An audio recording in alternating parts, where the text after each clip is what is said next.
Dr. Bandara is an Australian researcher and educator in environmental health, and she's on the executive board of the Australian-based Oceania Radiofrequency Scientific Advisory Association. She's also a member of our Scientific Advisory Board and for PhoneGate Alert, which is based in France. She's also an assistant editor for the Australasian College of Nutritional and Environmental Medicine journal and a reviewer for several international scientific journals. She served as an academic, clinical, and basic researcher at several leading Australian institutions, including the University of Sydney, the University of New South Wales, Westmead, and Prince Alfred Hospitals. She was also a senior manager in the New South Wales Health System, and she became involved in environmental health after evaluating the importance of this field in the 21st century. So I'm so thankful to have you on today to share everything that you know about electromagnetic fields with our audience. Thank you, Theodora. It's lovely to join you and talk to an US audience. I suppose, could be worldwide. And when you say what we know about, what I know about electromagnetic radiation, I have to say it's very little. And often, today the human society is driven by this illusion of knowledge. That is, I think this is the biggest problem. That is, well, someone has said the illusion of knowledge is more damaging than ignorance. And I have to agree. And when it comes to electromagnetic radiation impacts on our health and well-being, that is certainly the case. We have with human brilliance working in the fields like engineering and physics, we have developed, invented these systems particularly for wireless communications and surveillance. And that's the focus of our talk here today. And in these pursuits to make the human life more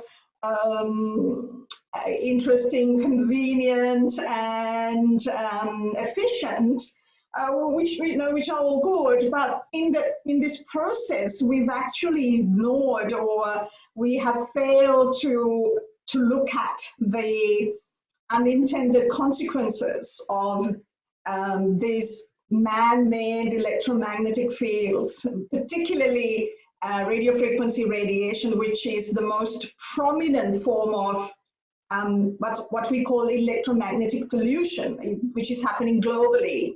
And soon with 5G, it's going to take another massive leap with this radiation even, coming sort of emitted from satellites in space. So later in the Radiation Protection in Australasia journal, we wanted to draw attention to particularly 5G, which in its second phase will introduce millimeter waves, a different type of exposure, different novel form of radiofrequency exposure, and where we really don't have enough scientific evidence to show safety.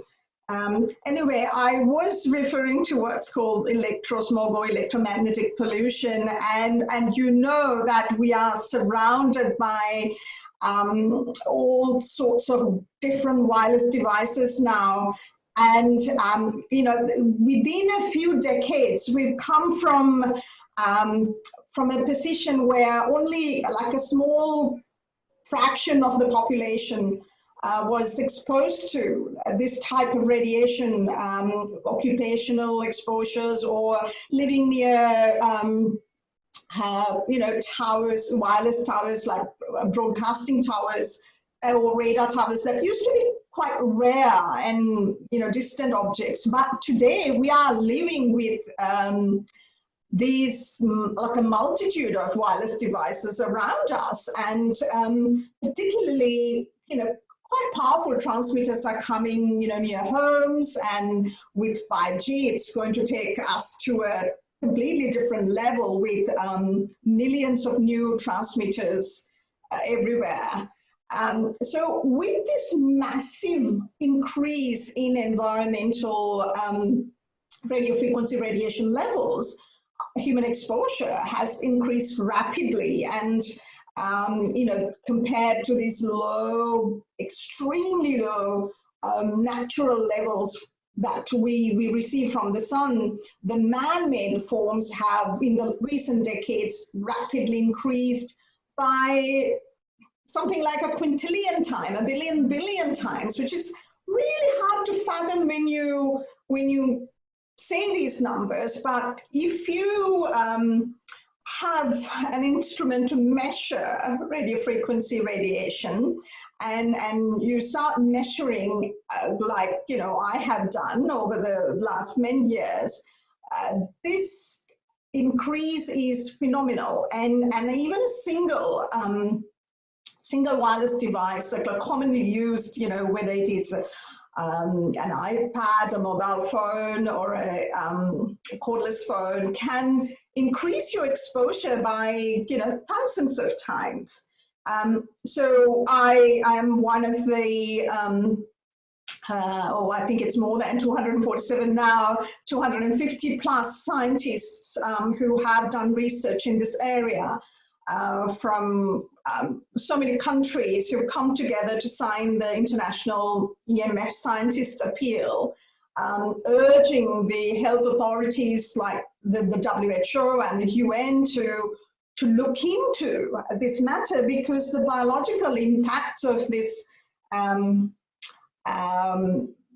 massive increase in wireless radiation has been ignored and haven't been addressed properly. So when we say biological impacts, we have to bear in mind that we are fundamentally electrochemical beings, and electricity is keeping us alive every moment, and all our basic biological functions that keep us alive and well depend on this innate bioelectricity, electrical circuits, and these have been tapped into for millennia.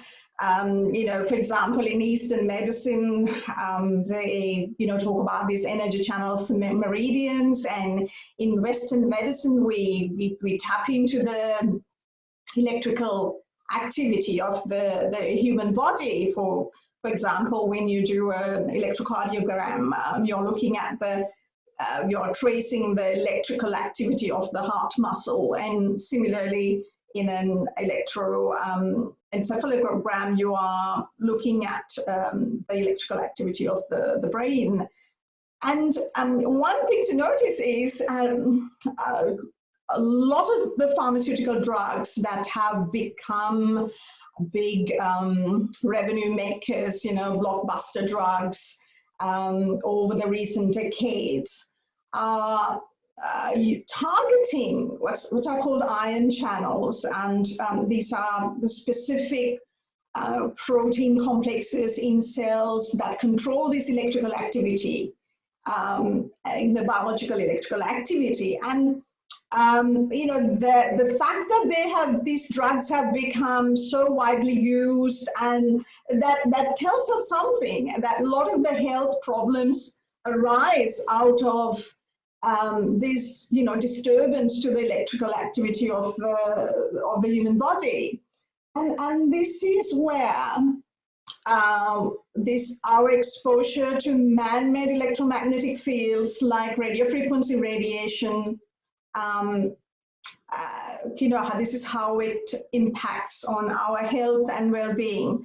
Now, at ORSA, now to give an introduction, ORSA is completely independent scientific organization formed in Australia 5 years ago by a group of scientists who realized that there is a massive gap between the official position about radiofrequency radiation safety and what the science shows. So we wanted to investigate this properly in order to guide evidence-based regulation of public exposure.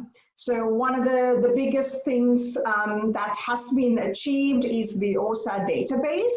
I must give credit to a wonderful retired, really committed retired radiation physicist, Victor Leach on our team, who has been instrumental in forming this database to collect the scientific studies from the scientific literature and put it in one place and collating that evidence in an organized manner. So it's a categorized database. You can, anyone can access it from anywhere in the world and simply do a search. If you want to see how, whether there are studies showing radiofrequency radiation, whether it has any impact on DNA damage, you can just, enter a term and, you will find a lot of references. So this was built to facilitate research, and it has now become the largest publicly available categorized database on radiofrequency sort of health-related studies. Now, I have to point out one thing. We have not included very sort of, exposed studies that involve very high-level exposures, like thermal exposures, because like in medical applications, we wanted to see the impacts of low-intensity exposure, because that is what is really contested. There's no scientific consensus, and a large number of scientists have produced the evidence showing biological effects happening at low-level exposures, like the levels we get exposed from our wireless devices. And the authorities are saying there is no problem because there is no heating. But we just wanted to investigate what happens without, at low exposures, without heating effects. So when we had a snapshot of our database last year, we actually found that there were almost to 1955 to be precise, that many experimental studies on radiofrequency radiation. And when we analyzed them, 68% of those studies had reported a significant biological effect. Now, bear in mind, not every biological effect is an adverse health effect or a health effect, but every biological effect shows that this exposure is capable of interfering with biological functions.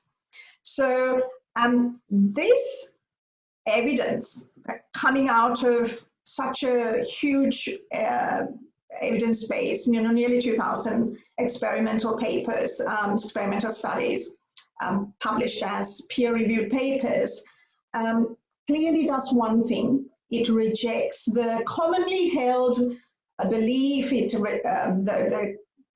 the claim that wireless radiation is, there's no evidence that it causes harm. We clearly have evidence to counter that claim.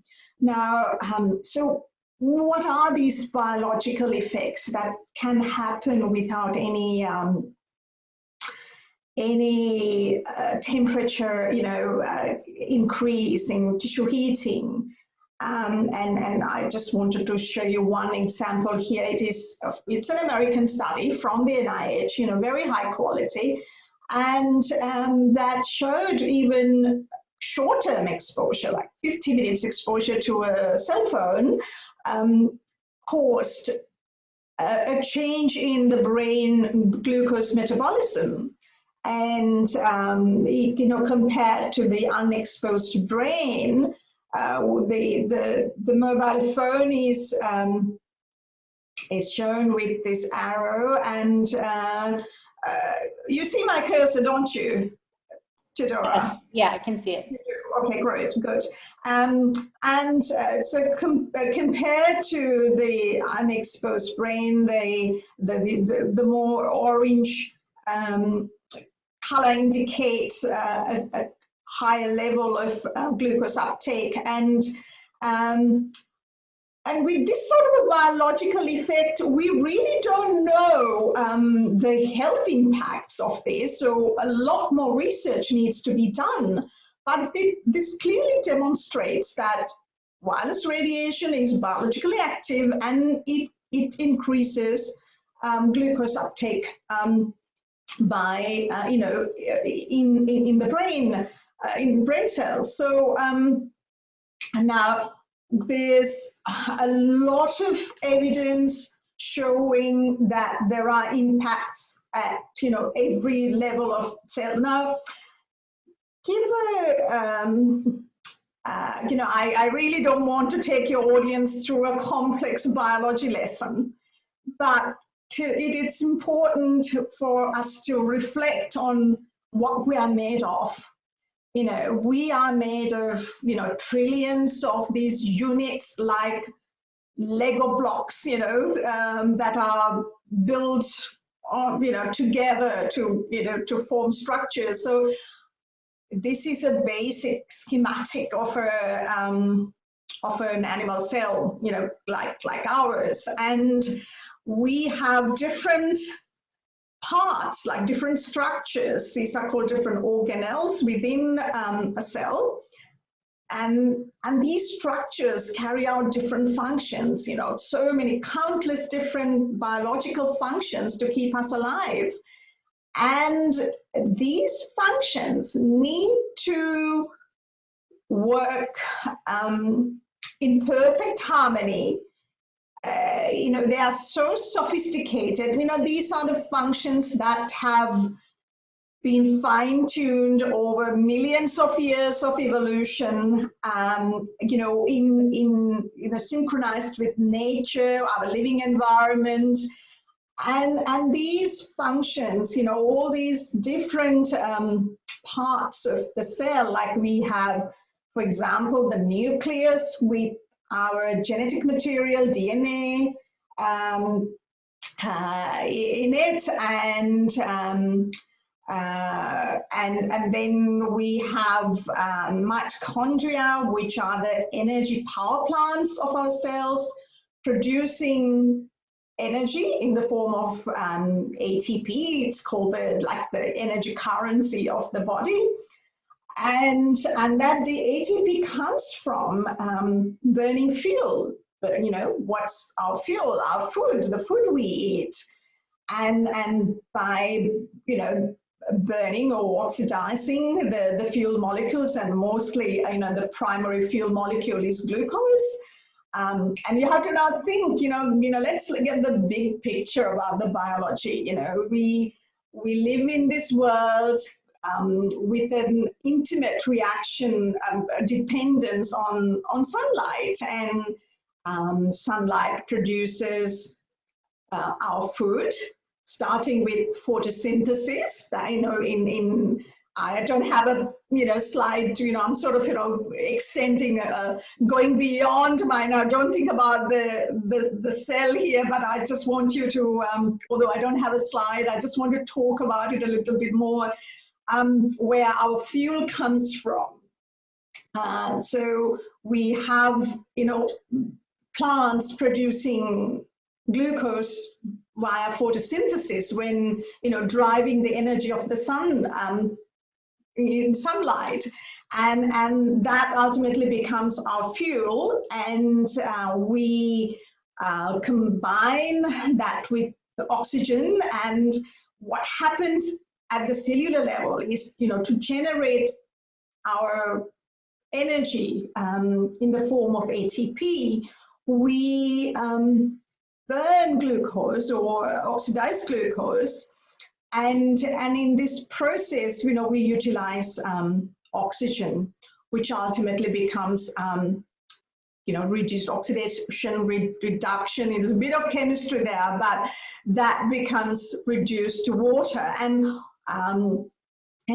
that sort of so the mitochondria in our cells work like a very efficient energy plant to create that energy we need to to be alive and to do all the activities we do. So and all these and there are apart from metabolic functions, there are so many different functions that different parts of these cells carry out, and the cell in working well has to work. All these components will have to work like a grand orchestra, in perfect, playing music in perfect harmony.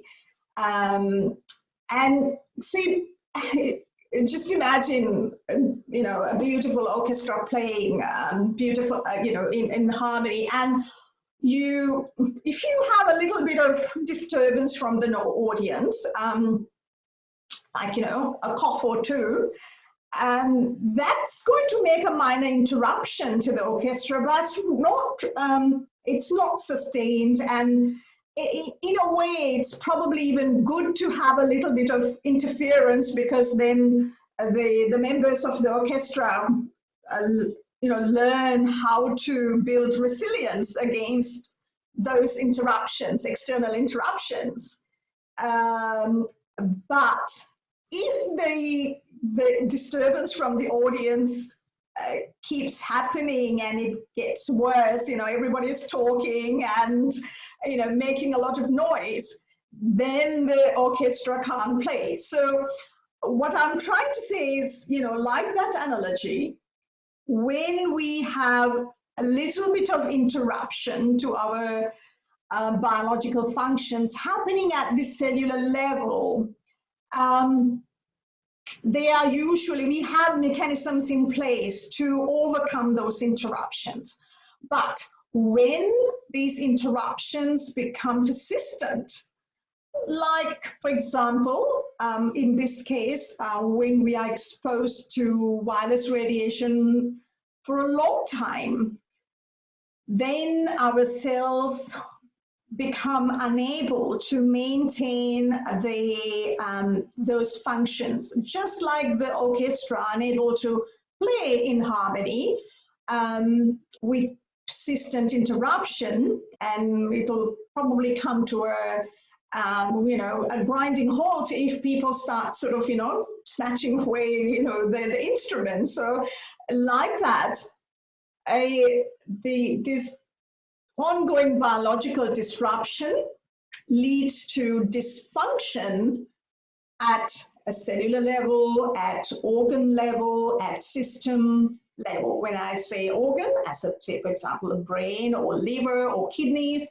or systems, when I'm talking about the different organs working together to form a system, like the nervous system or the immune system or the hormonal or endocrine system. So we will see with long-term biological disruption, the organism will be unable to be resilient against those and ultimately fail. So we just put a schematic here, in a cell, for example, how glucose is processed or burned through really complex chemical processes, chemical reactions to generate energy, ATP. And now it's so important to notice that our life is dependent on the highly coordinated nature of these chemical reactions. And I really don't want you to try and grasp any of this, but just to say that these are very complex chemical reactions, and we have evidence to show that these are impacted by this radiation. How? I'm going to talk about what's called oxidative stress a little, and some of you may know what this means, but I'll give a little introduction. When we utilize oxygen, which is part of aerobic respiration, that's how we have evolved. There are products of oxygen called reactive oxygen species. These are generated as byproducts of noble functions like glucose metabolism, or it doesn't have to be glucose, metabolic functions, and also, for example, in immune functions. For example, some of these reactive oxygen species are very active. They're mostly free radicals. They can damage cellular components if they are not, efficiently removed from cells when they are generated. But sometimes our cells deliberately use reactive oxygen species. For example, our immune cells, like macrophages, use reactive oxygen species to kill invading pathogens like bacteria, viruses. But the handling of reactive oxygen species is done in a highly sophisticated manner. And it's actually, there's not just reactive oxygen species, there are reactive nitrogen species as well. So the production in a healthy cell, the production of reactive oxygen species and reactive nitrogen species is balanced by antioxidants. And we get antioxidants mainly through our food intake. Fruit and veg intake brings a lot of antioxidant, like vitamin C or vitamin E, and then the cells produce many antioxidant enzymes and small molecules. When this balance is disrupted in favor of reactive oxygen species or reactive nitrogen species, we create what's called oxidative stress. So in that situation, the cellular antioxidant defense mechanisms cannot control the oxidative damage. So there's an accumulation of reactive oxygen species and reactive nitrogen species. So now that if that is sustained, then there's trouble, because these species can oxidize cellular components and changing the structures and functions of these cellular components, which is deleterious to the cells. So I have a particular interest in oxidative stress because it is known to be implicated in the development of so many chronic diseases, from heart disease to cancer, neurodegenerative diseases like Alzheimer's, so many chronic diseases, as well as even conditions like headache and migraine, and diabetes is another one. So to understand how these disease pathologies develop, when we look at when we examine, we find that oxidative stress is implicated in most of these chronic diseases. And so I was keen to know if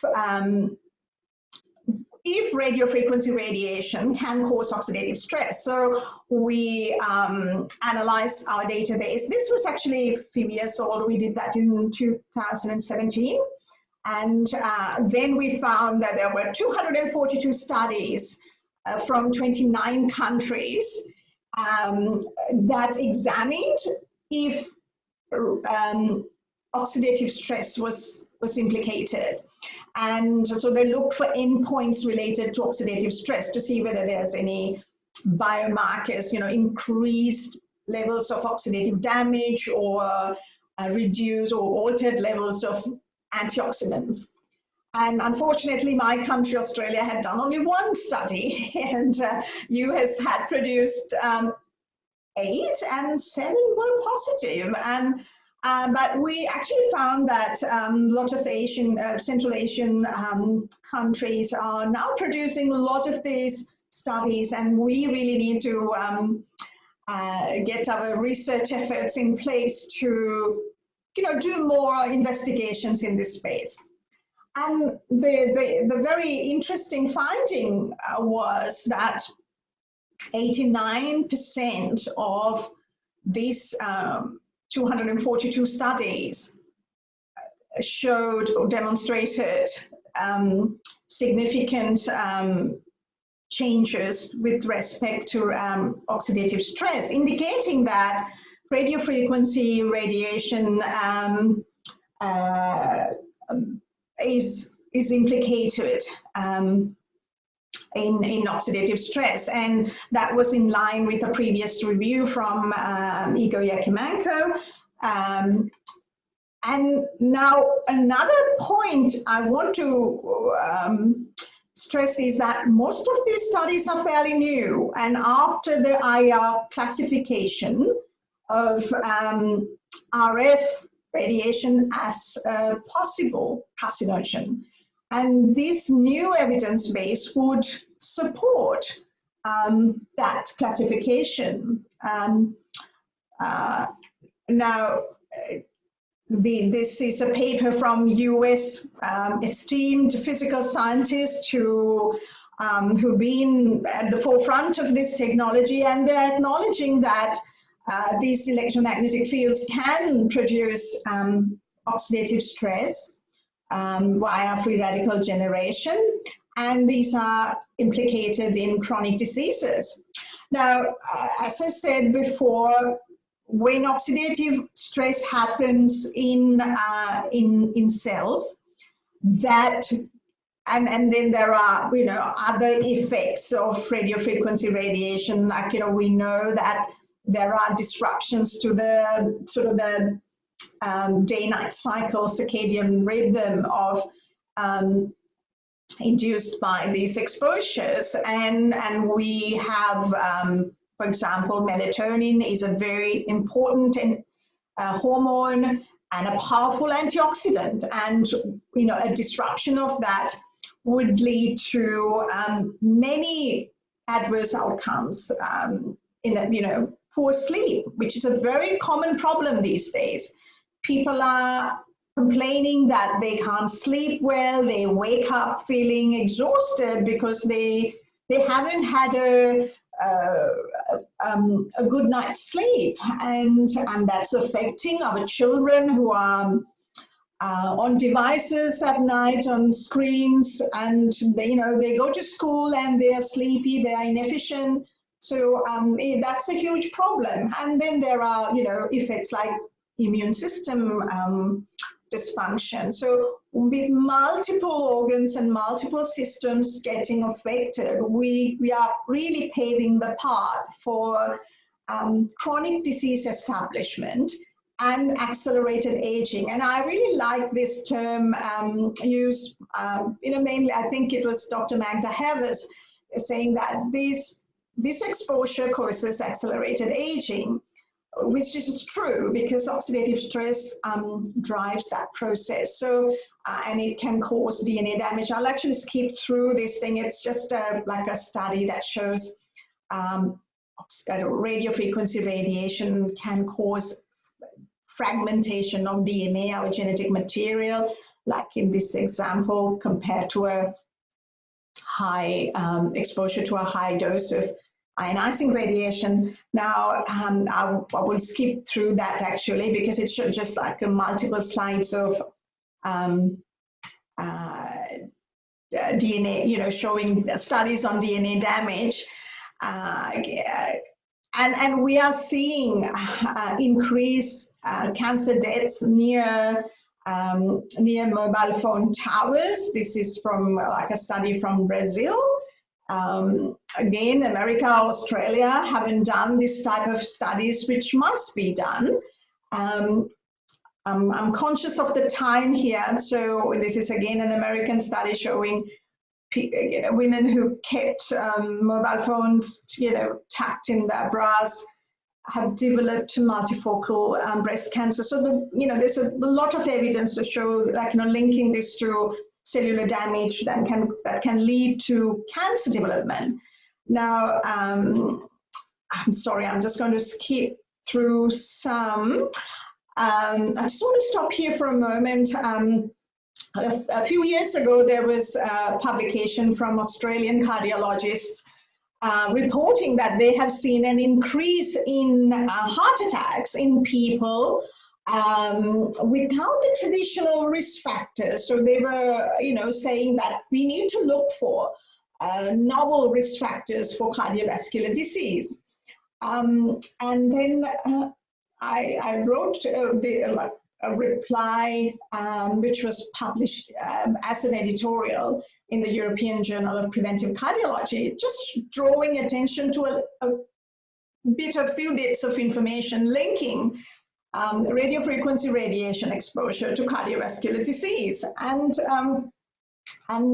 since that time, these researchers have published further, showing there is a significant increase in these heart attacks that they can't explain with the known risk factors. So there are many indicators that we are not, controlling chronic diseases like, cancer and cardiovascular disease, and Alzheimer's is a big one, where oxidative stress plays a major part. So here we have, a situation.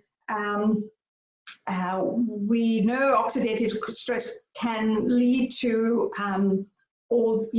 is involved in these pathologies. And then we now have an evidence base showing that wireless radiation exposure causes oxidative stress. So that forms that, that link that is irrefutable. Now, again, I will skip through that. And aging, so accelerated aging, that happens with oxidative damage to our cellular components. And I know there are so many products that people buy to give antioxidant defense. You apply this and that, and however, if the cause of oxidative stress, like when we are immersed in this blanket of radiofrequency radiation, it is impossible for us to slow down this damaging oxidation process with these products. So we have to be serious about primary prevention. And for that's where we need to be focusing on, reducing our exposure. This is vital, and particularly protecting our children who are more vulnerable because they have so many more years of they're looking at lifetime exposure. So that needs to be prevented. And I want to say, when we look at oxidation, it's like, this is actually metal rusting. When we can, rusting of iron, leads to corrosion, and, that's the difference between a well-maintained ship and a rusty old ship. And what's happening in our bodies is exactly that. We are allowing this sustained, continuous oxidative stress build up by wireless radiation and so many other adverse oxidizing sort of exposures to reduce the quality, and therefore the functions of our, what we are made up of from the cellular level, which will have impacts with accelerated aging and chronic diseases, early onset of chronic diseases. So this is what we need to prevent. So I'll stop at that. Wow, well, thank you so much for those fantastic visuals, just showing, explaining some of what's going on in our bodies. Thank you, my pleasure. Yes? Yeah, so I'm happy to take any questions, Theodora. Yeah, I have a couple of questions. One was, I've heard that EMF exposure increases the virulence of pathogens, the toxicity of mold. Are you aware of that, and can you speak to that issue? About the toxicity of mold, it's again an area where we need to investigate more. Well, there is clear evidence that exposure to wireless radiation, even short term, I want to draw your attention to a series of studies that was done in a Japanese hospital in the early to mid 2000s, so published. They showed that 30 minutes or 1 hour exposure to a mobile phone, a standard cell phone, that was enough to worsen allergic reactions. And it was very clearly demonstrated with skin prick tests to certain allergens, and also taking blood tests before the exposure to wireless radiation and after the exposure. And that showed very clearly in people who were sensitized, who had allergies, this allergic reaction got a lot worse with exposure to wireless radiation. And since then, I mean, this is again, I'm surprised that there haven't been further studies on that. But last year, there was a British study on 47 volunteers, young, and they looked at these immune reactions, and they found that everyday exposures to electromagnetic fields increased people's sensitivity to, worsened allergic reactions. So it's, and this was very clearly demonstrated to be via the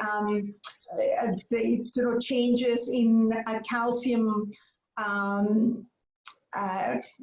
signaling, and which is a very important thing. And Professor Martin Paul has published on that, showing how wireless exposure can cause changes in, calcium handling by the cell, which calcium is a very important messenger that controls so many cellular processes. So no wonder we have disruption of our immune functions.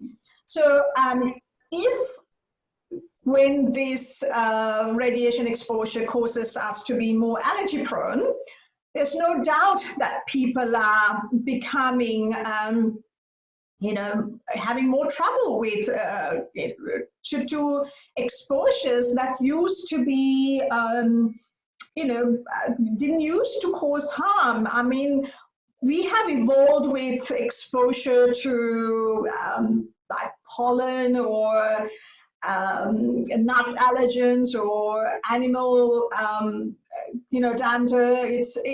But these allergies have become so common with westernized industrialization. You can see in societies where in developing world, these allergies used to be extremely rare, but they are going up rapidly. So it appears that it is the disruption of immune functions that make us more sensitive to these proteins that didn't cause problems before, but now have become allergens,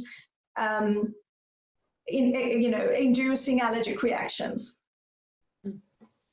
How about blood clots, infections leading to blood clots, sepsis? What about research and electromagnetic fields? And also another part of this question, does menopause affect anything as well? Sorry, so what was the second part of your question? How menopause might interact with the effects. Of course, we never study women, right? So. Yeah. Now, well, in the first part, where about you're asking about blood clot formation. Yes. Okay. Now, with that is a concern for sure. Again, an area that has not been studied well enough.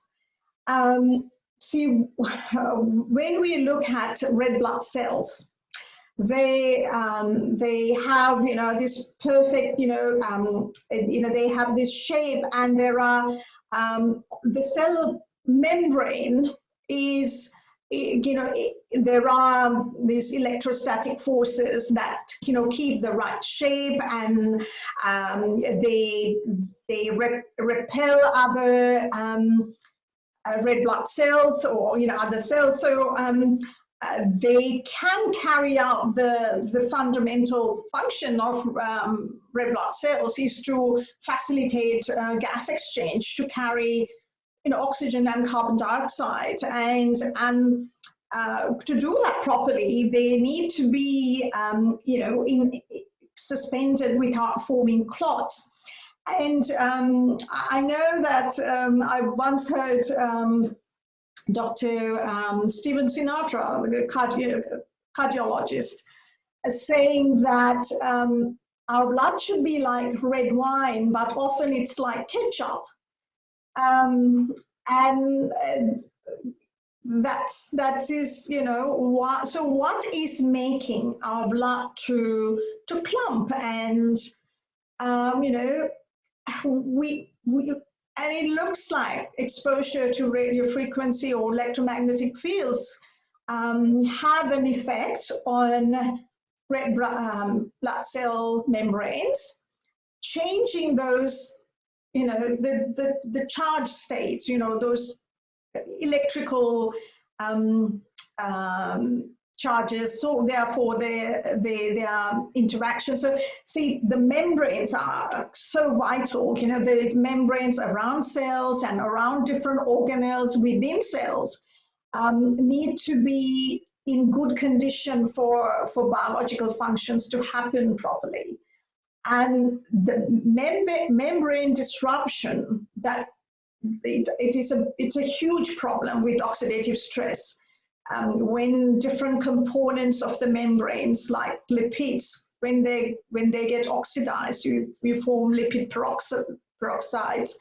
That is a big problem. So we see the dysfunction of these biological membranes, and this happens. We do have evidence, but it's sad that these are not really properly investigated by leading researchers in Western countries, and thought is given to these effects before we expose the entire population to this these types of man-made electromagnetic fields. Right. Oh, in terms of, sorry, menopause, I have to say I have not investigated that much, but I do note that there are gender-specific effects. There are many studies showing that women are probably more susceptible to certain, certain effects, and conditions like electrohypersensitivity is often reported by women, and those who have who suffer from electromagnetic hypersensitivity often say that they find their symptoms to worsen around their period. So there seem to be, clearly some hormonal impact. So, but I really, don't know. I haven't had the time to study that area much. Okay, well, thank you. A couple more pieces going along the question of research. Has research focused on measuring the physiological impact of electromagnetic field exposure on people with microwave sickness? And I know that there's a lot of research, I'll just read the question, but I know there's a lot of research talking about the nocebo effect, often industry-tied research, which is putting that forward. I'll just read more of this question. There seems to be continued denialism around electrosensitivity. In particular, I'm thinking about the possible link between myelin eroding disease and electrosensitivity. And I know there have been some publications on that, which we have on our page on electrosensitivity, but I wonder if you could talk about that. There's a couple things in there. Yes. Okay. So guide me if I, if I lose, if I miss addressing some. I'm glad someone asked about these provocation studies that have been used to mainly to deny that electrohypersensitivity is real. And if you look at the methods that have been used, we see massive flaws. In the first place, there's been a lot of these studies have focused on subjective, measures like, mark on a scale of 1 to 10 or whatever, how uncomfortable you felt, that's not good science, so they have actually, these studies should be done on biomarkers, with physiological and biochemical markers instead of these subjective symptoms. And often, of course, even in a few studies, even with subjective endpoints, they've actually found that some people can detect a signal, but whether someone can feel or detect the exposure is very different to whether someone is, impacted by it. One example is there was a German study published in the Lancet many years ago that showed a short-term exposure to cell phone radiation increased blood pressure in healthy young volunteers. And they also measured subjective symptoms of, well-being, and nobody felt anything. The subjective symptoms weren't affected, but there was a very clear impact on the cardiovascular system. But the problem is most of these provocation studies that are being used by proponents of wireless technology to say electrohypersensitivity is not real, and because we don't see an effect, they use only subjective measures. That's not good enough, not at all. You can measure them, but we really need better physiological markers. And going further to that, with the question, can you remind me, Theodora, what was the second question? I've got a couple questions here. There was the possible link between myelin eroding disease and electrosensitivity. Okay, well, again, an area where we need to investigate, but we don't have enough data. But so myelin sheath is a very important part of nerves. That's sort of like the insulation of an electrical cable. So it is that it's an important structure to carry out neuronal signals, the nerve signals along axons, for our nervous systems to function properly, which, everything else depends on, for us to, for example, to move, for me to raise my hand, to move my muscles, I need to get a nerve signal to my muscles to, to do these movements. And those signaling pathways, are the nerve signaling is electrical and chemical, where nerves meet muscle or nerves meet another nerve cell. So at the synapses, it's a chemical message, but through the nerve cells axon, it's an electrical signal. And myelin sheath is very important for these electrical signals to rapidly transfer this nerve signals. So when we have a situation like oxidative stress that causes a lot of damage to different cellular components, myelin damage should not surprise us. So, and we know that, a nerve cell damage is, neurotoxicity occurs with, this type of exposure. So there is science indicating to those impacts on myelin and which are very concerning, but we need more research on these. Right. I want to draw your attention to a few publications. One is, I'll put it in the chat, by Dr. Redmayne and Dr. Johansson. Could myelin damage from radiofrequency electromagnetic field exposure help explain the functional impairment, electrohypersensitivity, a review of the evidence?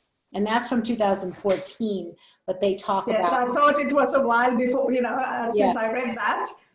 Yes, and I'll just put that in the chat for people as well.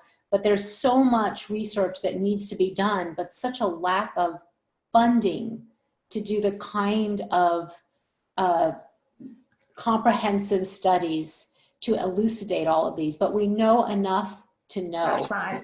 And another area I want to emphasize is to assess, we need research to assess the impacts on the developing brain.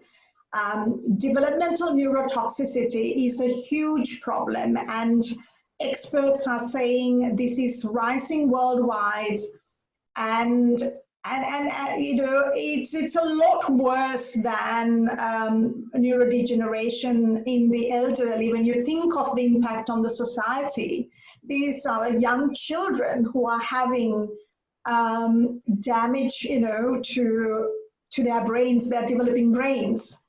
So it should be a very high high priority research focus. And we talk about, this developmental neurotoxicity, but without really addressing what is causing it. It's clear that, the vast evidence base on biological impacts of wireless radiation and other electromagnetic fields show that there are deleterious effects on the nervous system, in the brain. And, we see so many studies where the exposure leads to changed neurotransmitter levels, which are important for the function of, synapses, to carry these messages from, along the nerve cells. So, from one to another. And So such effects need to be investigated. And we see a rise in neurobehavioral disorders. And given all this evidence, it seems crazy for us, for our 21st century human society, to be handing over these wireless devices to young children. So protecting young children and the developing fetuses, it should be a high priority. Did you know that cell phone, the one in your pocket, emits radio frequency radiation? The American Academy of Pediatrics recommends reducing children's exposure. I use speakerphone or a headset like this. Turn off Wi-Fi and Bluetooth function. I always try to make sure my connection is corded. Children's brains and bodies are still developing. For their safety. For your safety. Because children are more vulnerable. Remind them. Remind yourself to limit your microwave radiation exposures.